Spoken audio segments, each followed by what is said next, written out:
Hello everyone, welcome back to our channel. हमने पिछले video में पढ़ा था कि डोमेस्टिक टेरिटरी क्या होती है और क्या क्या डोमेस्टिक टेरिटरी में इंक्लूड होते हैं, क्या क्या इंक्लूड नहीं होते हैं। फिर हमने नॉर्मल रेजिडेंट के बारे में पढ़ा था। उसके बाद हमने कुछ एग्जांपल्स भी किए थे और सिटीजनशिप के बारे में पढ़ा था, रेजिडेंटशिप के बारे में। इन दोनों के बीच में डिफरेंसेस की थी कि क्या सिटीजनशिप कौन कहलाएगा, कौन रेजिडेंटशिप कहलाएगा। आज के हम इस वीडियो सेशन में ये समझेंगे, डिफरेंस करेंगे factor income and transfer income के बीच में क्या डिफरेंस है, ये क्या होते हैं।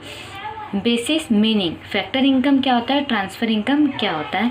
It refers to income receive by factor of production for rendering factor services in the production process.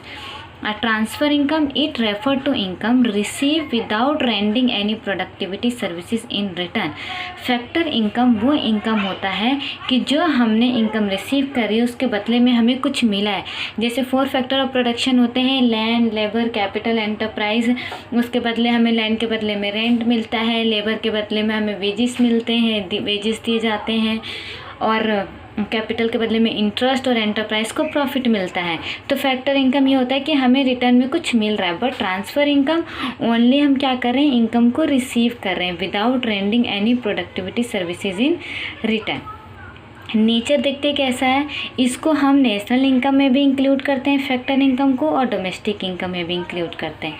Transfer income को हम नेशनल इनकम में नहीं इंक्लूड करते और ना ही डोमेस्टिक इनकम में इंक्लूड करते हैं। कंसेप्ट क्या है, ये एक अर्निंग कंसेप्ट है जो फैक्टर इनकम है, और जो ट्रांसफ़र इनकम है ये एक रिसीट कंसेप्ट है। अब रेसिपेंट क्या है, ये it is receive by factor of production के थ्रू हमें रिसीव होता है, जैसे land, labour, capital and enterprise. और ये जनरली हाउस होल्ड और गवर्नमेंट के थ्रू रिसीव होता है। फॉर एग्जांपल जैसे rent, wages, interest and profit. और ट्रांसफ़र इनकम हो गया जैसे scholarship, old age pension, unemployment allowance etcetera. तो ये एग्जांपल्स हो गए ट्रांसफ़र ऑफ इनकम के।